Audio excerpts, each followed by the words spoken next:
Welcome to WhatsApp Engineers, your go-to destination for all things engineering. In today's captivating video, we are thrilled to embark on a journey into the fascinating world of transistors. So brace yourself as we unfold the concept of thyristors, two transistor analogy, and we will enlighten you with an overview of this intriguing topic. There's more. We won't stop at the conceptual level. We are going the extra mile to empower you with real-life application.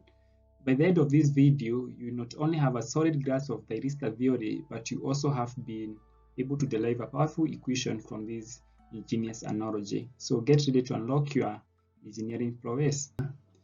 Before we dive in my assumption is that you have the basic knowledge or prior understanding of how transistors work, since you're going to heavily borrow from transistors before we get into thyristors. Semiconductor switching device which can be used to control switch, and it is used in various functions such as rectification, inversion, and regulation of power flow. So like diode, it is unidirectional, meaning that it will only conduct in one direction, but unlike diode, it cannot be used for amplification.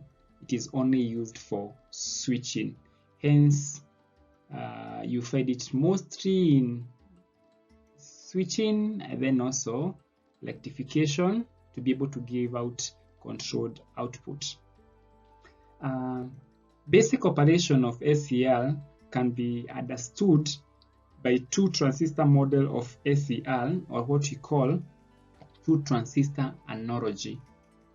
If you recall very well, is that an analogy is a comparison between two things that are similar in some way but may be different in other aspects.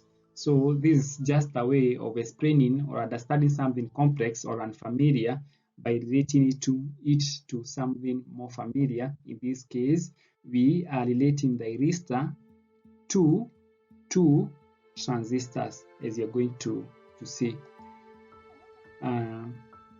One is also required to be aware of Kirchhoff's current law. So according to the Kirchhoff, the total current entering into a junction or a node is equal to the current leaving the node, all current. So I'm sure you have heard of this Kirchhoff current law. So the total current entering into a junction will be the same current that will be leaving the junction. Now, getting into thyristors two transistor analogy, so we know that a thyristor is made of alternating P and N junction. So like now in this case we have P, N, P, N. So these are alternating P and N, P and N junctions. So we have anode, we have gate, and then we have cathode. So this thyristor, we can be able to bisect it into two to get PNP and NPN transistors. So this thyristor, we have been able to dismantle it or to bisect it to be able to obtain transistors. So these transistors are as this is a PNP transistor. Also, this is an NPN transistor, and this is gate. So we are going to use this method to represent SCR thyristor in form of two transistors. So this can be seen here. So this is the same thing. This is PNP. This is NPN. So from the circuit diagram, we can be able to see this is anode, this is gate, and this is cathode. Borrowing from Kirchhoff current law, we know that the current entering the junction or a node will be the same as the one leaving. For in this case, the current that are entering is anode current IA and gate current IG, and then the current that is leaving is IK, which we call cathode current. To be able to see that later. Now, going forward, From this diagram, we're able to see that the base current of transistor 1 forms the collector current of transistor 2, the base current. So it is emanating from this base, then it is entering through the collector. So IB1 equals IC2. Similarly, the collector current of transistor 1, of which we refer to as IC1, this one, will form or will constitute base current of transistor 2. So this is the base current. Now, also don't forget that from the Kirchhoff current law, we know that the cathode current, so this one, is sum of anode current and gate current. So from what we have been able to discuss previously concerning the Kirchhoff law. Going forward, it is also important that you recall something that you learned in transistors. There's a relationship between collector current and emitter current, which is this one, where we say that IC, or the collector current, equals alpha multiplied by emitter current, IE, plus ICBO. Alpha in this case means common base current gain. And ICBO is the leakage current of the collector base. So this one, we expect that you have learned it previously from the transistors lesson. So this is one of the equations that you are going to heavily borrow from. Now, if we can write this equation for the individual transistors, we can see that for IC1, IC1 here will be alpha 1 for transistor 1, IE1 for emitter current of 1, plus the leakage current of collector base of transistor 1. So as I have shown you here.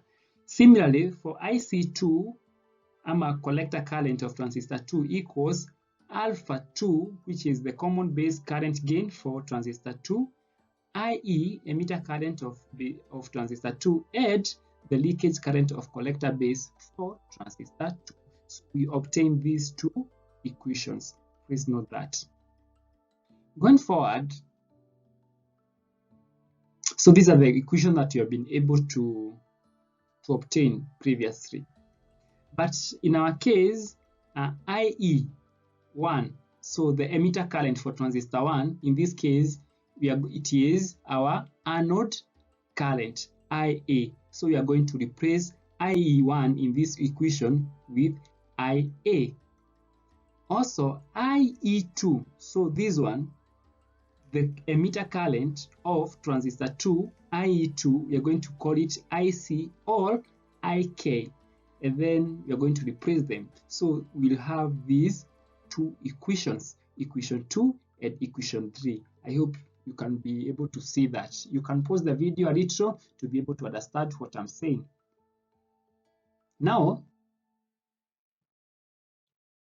also, we know that this current, anode current, will be equal to IC2. So this one, we said this is IB1, which is equal to IC2. So IA equals IC2 plus IC1. You can be able to see that. So this is also according to the Kirchhoff current law.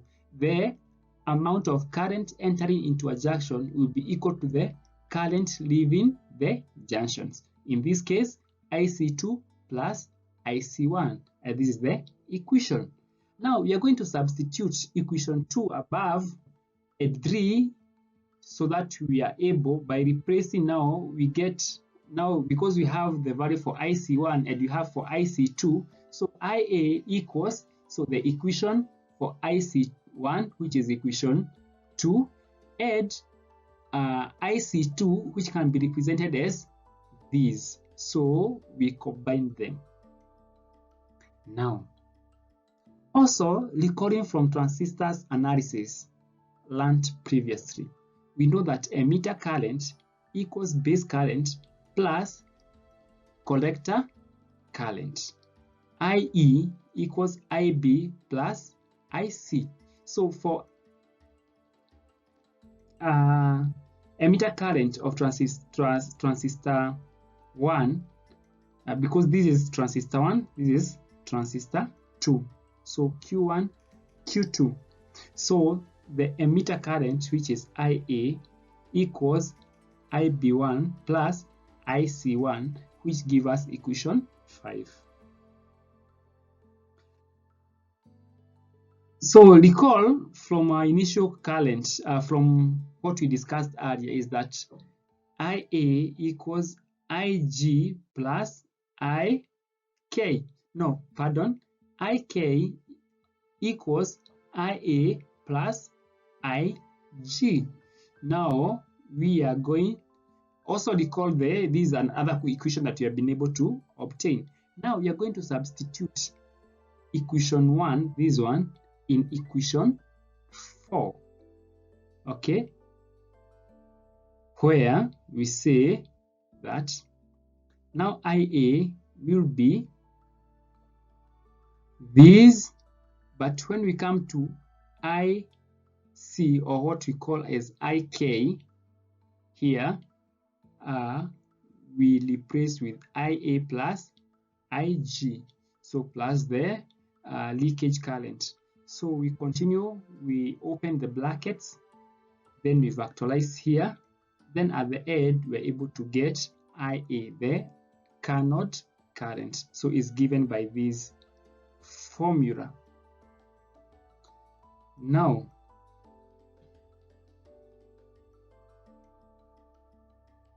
after you have obtained this one, so we know that leakage currents, they're usually very small, so sometimes we can ignore them. So in this equation, we remove ICBO1 and ICBO2, so we remain with this one. So this is the equation that you are looking for.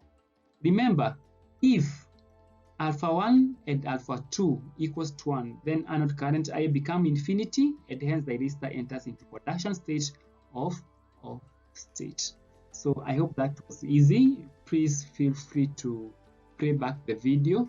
You can also remove the sound so that you're able to follow through and you'll be able to obtain this equation. So thank you for watching. Thank you. I'm grateful. Thank you for tuning in. We invite you to share your valuable insights in the comment section below by suggesting topics and concepts you'd like us to delve into and explain further. If you find our content engaging and education, we greatly appreciate your support by liking and subscribing to our channel. Also feel free to share the video with others who might also benefit from it. Thank you.